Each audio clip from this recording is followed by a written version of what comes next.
মধ্যপ্রাচ্যে ছড়িয়ে পড়া চলমান সংঘাতের প্রেক্ষাপটে ইরানের সার্বভৌমত্ব ও নিরাপত্তা রক্ষায় চীন জোরালো সমর্থন জানিয়েছে।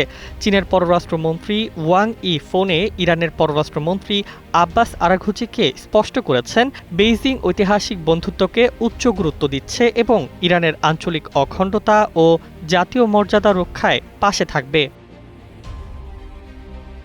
ওয়াং ই যুক্তরাষ্ট্র ও ইসরায়েলের সামরিক অভিযানের তীব্র সমালোচনা করে একে জঙ্গলের আইনের সঙ্গে তুলনা করেছেন। তিনি সতর্ক করেছেন, উত্তেজনা যেন আরও বৃদ্ধি না পায় এবং সংঘাত পুরো মধ্যপ্রাচ্যে ছড়িয়ে না পড়ে। এছাড়া তিনি জাতিসংঘ নিরাপত্তা পরিষদের মাধ্যমে ন্যায় বিচার প্রতিষ্ঠা ও যুদ্ধ বন্ধে চীনের প্রস্তুতিকে পুনর্ব্যক্ত করেছেন। ওমানের পররাষ্ট্রমন্ত্রীর সঙ্গে আলাপেও ওয়াং ই যুক্তরাষ্ট্র ও ইসরায়েলকে উদ্দেশ্যমূলকভাবে ইরানের বিরুদ্ধে যুদ্ধ উস্কে দেওয়ার অভিযোগ তুলেছেন। ফ্রান্সের পররাষ্ট্রমন্ত্রীর সঙ্গে আলাপে তিনি বৈশ্বিক অস্থিতিশীলতার ঝুঁকি তুলে ধরেন এবং বলেছিলেন, কোনো পরাশক্তি সামরিক শক্তির দোহাই দিয়ে অন্য দেশের ওপর নির্বিচার হামলা চালাতে পারবে না।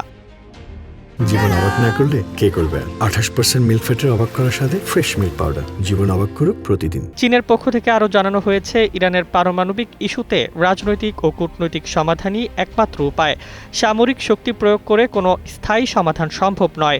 আন্তর্জাতিক পর্যবেক্ষকরা মনে করছেন, চীনের এই পদক্ষেপ মধ্যপ্রাচ্যে উত্তেজনা নিয়ন্ত্রণে গুরুত্বপূর্ণ প্রভাব ফেলতে পারে।